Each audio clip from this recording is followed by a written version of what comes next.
Hallo meine lieben Hortenten, ich bin Andreas und im heutigen Alltagsabenteuer basteln wir eine Zielscheibe für eine Nerf. Eine Nerf, wer es nicht kennt, das sind diese Geschosse mit den Plastikpfeilen, relativ harmlos. Da haben die Kinder großen Spaß dran und viel mehr Spaß als wild in der Gegend rumzuschießen, macht das doch, wenn man dann eine vernünftige Zielscheibe für hat. Ich zeige euch jetzt erstmal, was ich hier für Materialien bereitgelegt habe. Als Motiv habe ich mich von Minecraft inspirieren lassen und jetzt zeige ich euch, was ich euch vorbereitet habe und dann gucken wir mal, wie das funktioniert. So, und zwar sieht der Plan so aus, dass wir das quadratische Motiv, ich zeige es dir nochmal, auf Holzplatten übertragen wollen. Dazu habe ich mir im Baumarkt zwei 30 x 60er Platten aus dunklem Holz zusägen lassen, 9 mm stark. Das verwendet man normalerweise zum Anhängerbau, wie gesagt, also schön stabil. Da werden wir mit einem weißen Lackstift relativ frei Hand, ich habe hier so ein paar Lineale, das Motiv übertragen.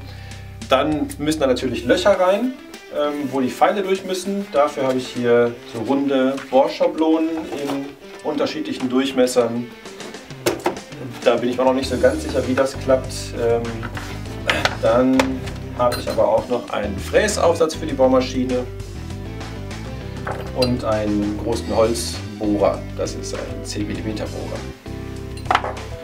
Und das heißt, dann haben wir die Löcher drin. Da müssen wir die wahrscheinlich ein bisschen abschleifen, dass da die Ränder schön glatt sind. Dafür haben wir hier Schmirgelpapier in unterschiedlichen Körnungen. Das ist einmal 60er, 120er und 240er.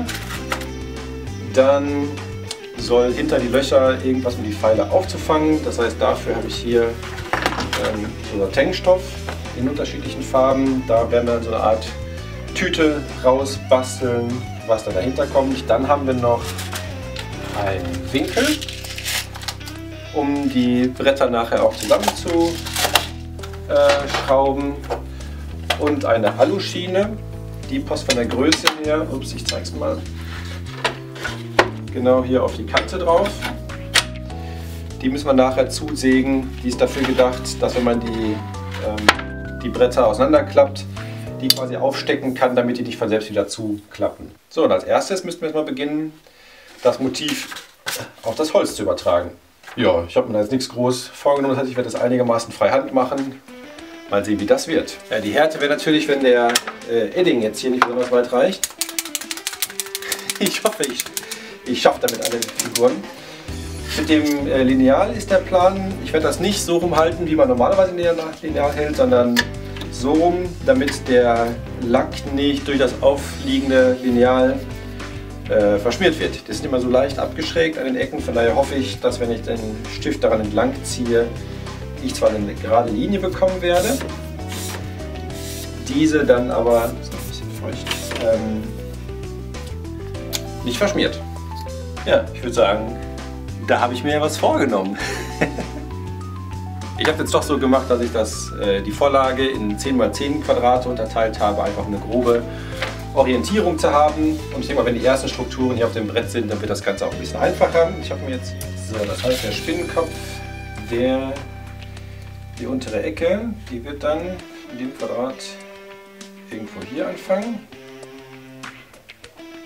Ja, da so. Und dann so bis dahin gehen. Das ist eigentlich quadratisch, ne? Können wir messen. Wie viel ist das? 8,5. Das ist bis dahin. Bis dahin ungefähr.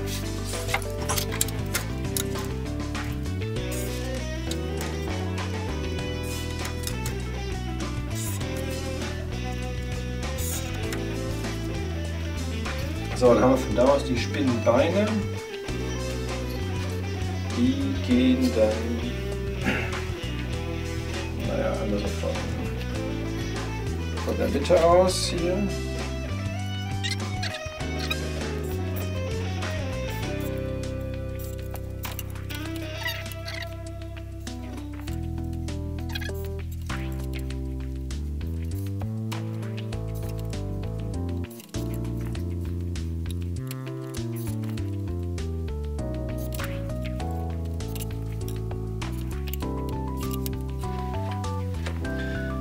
Das ist auch schon mal gar nicht so verkehrt. Ich habe jetzt noch ein Problem.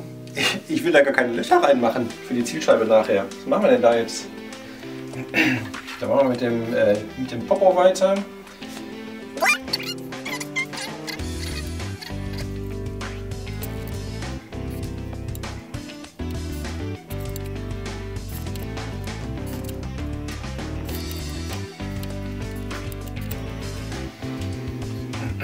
So, dann wird jetzt das nächste der Zombie kommen.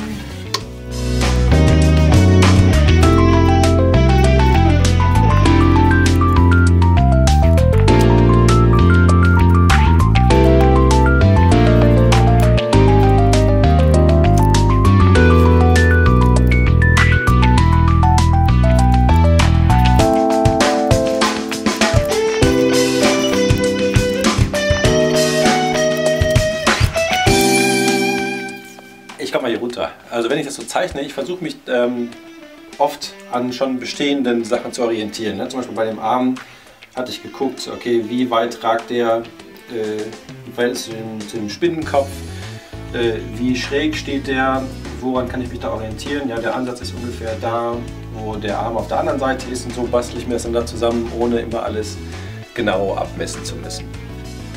So, ich habe ein bisschen weiter gemalt. Der einzige Punkt, mit dem ich jetzt gerade so nicht so zufrieden ist wie das hier Pfeil und Bogen geworden ist. Ich würde sagen, setzen wir gleich ein schönes Bohrloch rein, um da eine schöne große Trefferfläche rauszumachen.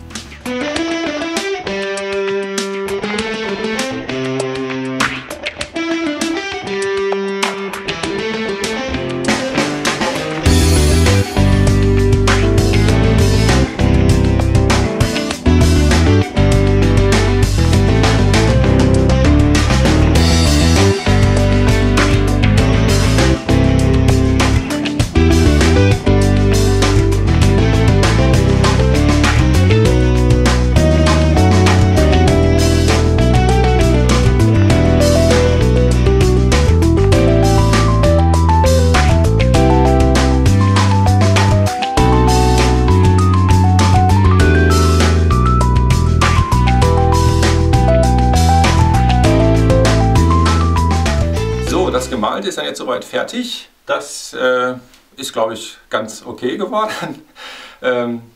Also mir gefällt es ganz gut. Die paar Stellen, die noch nicht so gut sind, da müssen wir gleich mal ein großes Loch reinbohren. Ein paar Tipps für euch, wenn ihr das nachmacht.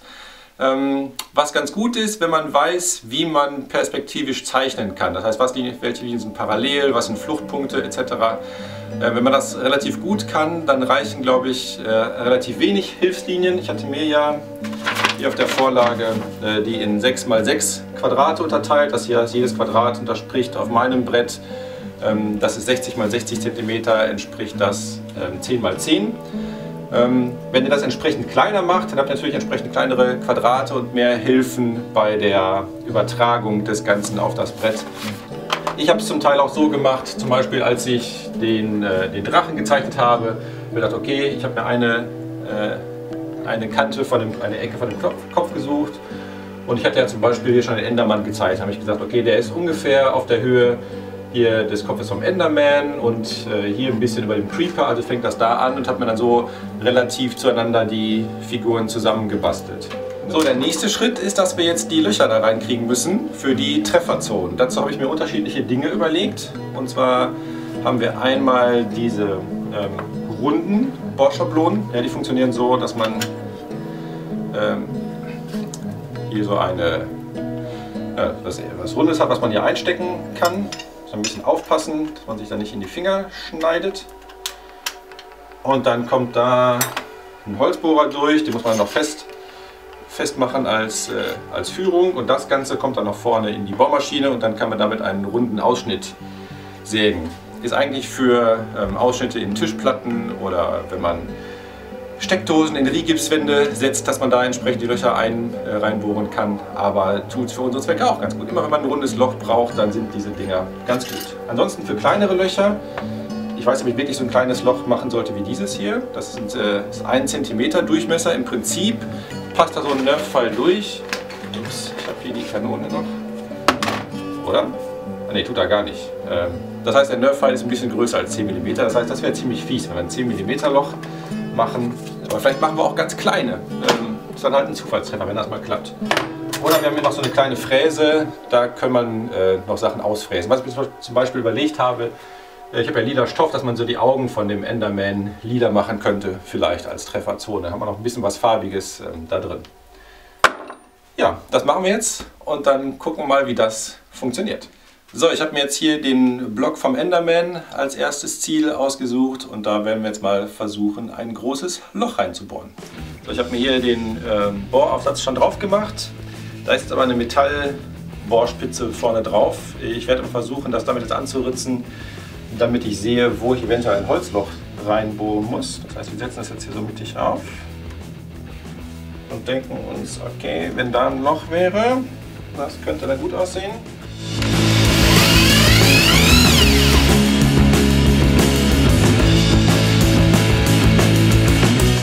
Ja, naturgemäß kommt die Metallspitze natürlich nicht da durch, von daher werden wir jetzt einmal den Aufsatz tauschen gegen einen Holzbohrer. Und dann erstmal das Loch fertig bohren.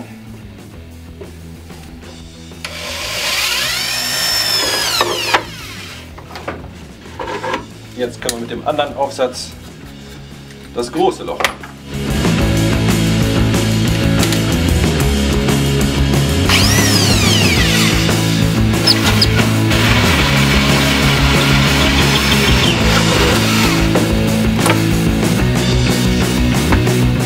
So, das erste Loch ist fertig.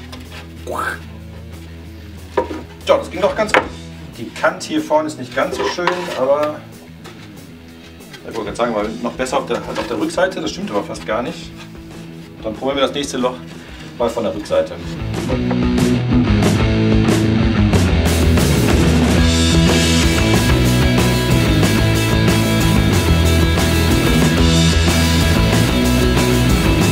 So, das ist jetzt nicht so schön geworden, da ist ein Loch drin, aber wie ich gesagt habe, es splittert so ein bisschen. Machen wir das nächste Loch wieder andersrum lieber. So.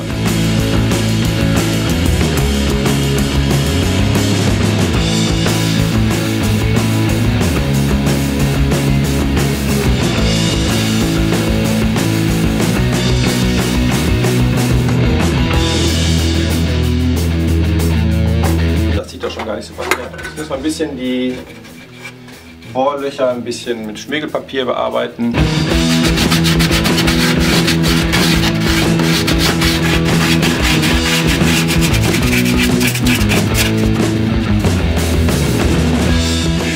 So, ich habe jetzt einmal mit 120er das Gröbste weggemacht, damit man sich hier keine Splitter einfängt. Und jetzt machen wir noch ein bisschen mit 240er ein bisschen glatt. So, die Löcher sind dann jetzt soweit reingebohrt. Bei einigen Stellen, wie zum Beispiel hier um den Mund oder hier, ist mir das leider passiert, dass ich mit der Lochbohrschablone auf das Brett gestoßen bin und dann hat man hier so hässliche Kreise als Abdruck davon. Das habe ich dann nachher behoben, indem ich was untergelegt habe, dass ich nicht so weit durchrutschen konnte. Das als Tipp für euch, wenn ihr das nachmacht. Als nächsten Schritt müssen wir die bunten Stoffe hinter die Löcher tackern, damit die Pfeile auch da drin bleiben, damit es nachher keine Diskussion gibt. Nein, der war drin, der war nicht drin, der war in dem Loch, nein, der war in dem. Von daher müssen wir die so machen, dass die Pfeile da reinfallen und drin bleiben, aber auch nicht zu tief, dass man die auch wieder rauskriegt. Ne, insbesondere hier bei den kleinen könnte das ein bisschen schwierig werden, fällt mir gerade auf. Dann mal gucken, wie das wird.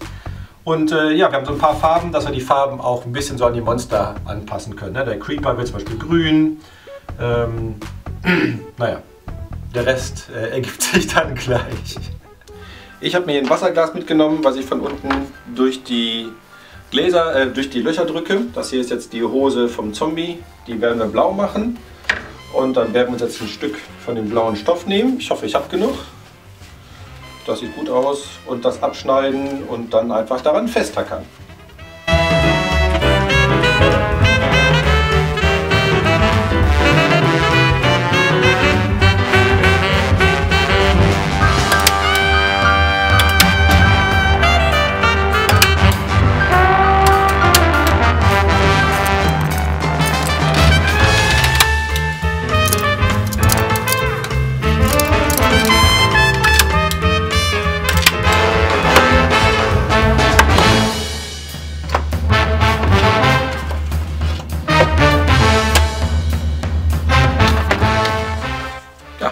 das klappt doch wie geplant.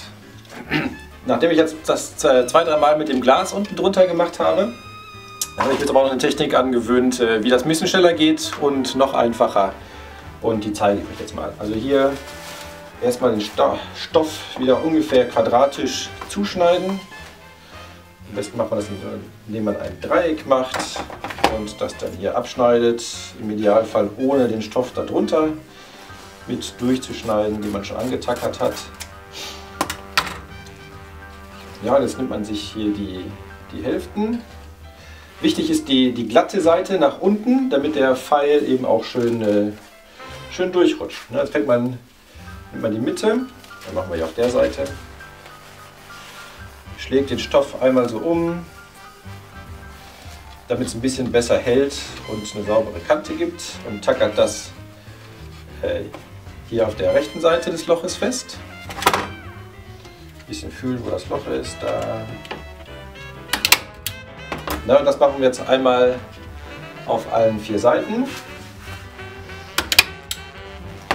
So, das war der einfache Teil. Jetzt kommt der ist ein bisschen komplizierter. Wir müssen ja hier die Ecken irgendwie noch verschließen. Ja, und da mache ich das so, dass ich den Stoff in der Mitte nehme, nach außen ziehe, dass ich hier so einen Wipfel habe. Den lege ich dann so ein bisschen so wie eine Serviette so hier rein, schlage die beiden Ecken einmal hier übereinander, drücke mir das so platt und dann wird festgetackert. Ja, das machen wir jetzt mit allen 4 Ecken und dann sind wir damit durch. So, jetzt kann man den übrig gebliebenen Stopfzipfel hier noch abschneiden. Ja, den in der Mitte stehen lassen, das wäre ganz gut.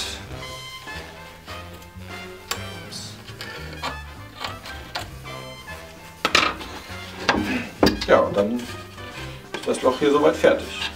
Ja, es sollte halt nur so sein, dass der Pfeil drin bleibt, man den leicht wieder rausholen kann oder vielleicht auch von hinten wieder rausdrücken. Ja, und so machen wir den Rest jetzt auch. So, dann haben wir jetzt hier soweit alles fertig. Dann fehlt eigentlich nur noch, dass wir das Scharnier anbringen, um die beiden Teile auch zu verbinden. Dabei sollte man natürlich darauf aufpassen, dass die auch richtig rum zusammen montiert werden und nicht verkehrt rum oder an den falschen Enden. Jetzt einmal da oben hin und einmal wo Platz ist. Einfacher gesagt als getan. Hier unten.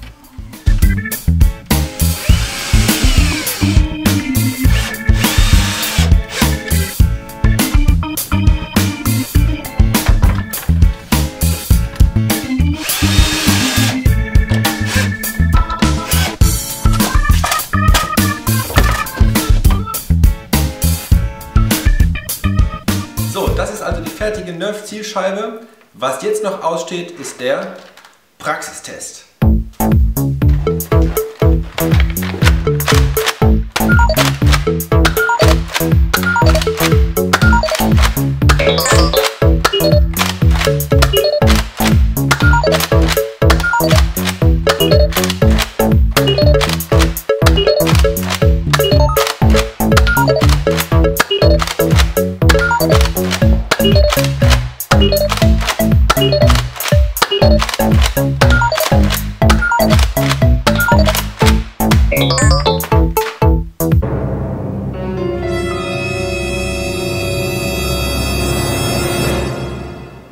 Hey, 1A Headshot. Wenn euch das Projekt gefallen hat, dann lasst mir noch einen Daumen nach oben da, das würde mich riesig freuen. Lasst mich auch wissen, wenn ihr versucht, das nachzubauen und vielleicht ein bisschen was anders macht und euch jetzt das inspiriert seid von dem, was ich jetzt hier gemacht habe. Wenn ihr Fragen habt zu einzelnen Schritten, dann schreibt das in die Kommentare. Ich werde euch dann darauf antworten, was ich da wie genau gemacht habe, falls das aus der Videoanleitung jetzt hier noch nicht selber klar geworden ist. Auf meiner Webseite alltagsabenteuer.video gibt es sowohl die Vorlage der Grafik für euch zum Runterladen, als auch die Liste der Materialien und Werkzeuge, die ich benutzt habe, dass ihr das da nochmal nachlesen könnt und vielleicht als Einkaufsliste nehmen könnt. Der Wert der Materialien insgesamt, ich weiß es gerade gar nicht, so um die 30, 35 Euro würde ich schätzen, also auch nicht viel mehr als eine fertige Nerf-Zielscheibe kostet. Ist natürlich viel individueller als Geschenk, war aber auch ein bisschen Arbeit. Ja, das soll es von mir gewesen sein. Hat mich sehr gefreut, dass ihr mit dabei gewesen seid. Wenn ihr kein anderes Video mehr von mir verpassen wollt, dann klickt doch hier auf den Abonnieren-Button. Das ist alles ganz kostenlos und heißt einfach nur, dass ihr von Google eine Mail bekommt, wenn ich ein neues Video hochlade. Und das wollt ihr doch alle. Dazu müsst ihr aber eingeloggt sein hier in YouTube. Das geht da oben irgendwo, falls ihr das noch nicht seid. Das war's von mir. Bleibt so, wie ihr seid. Bis bald, euer Andreas. Tschüss.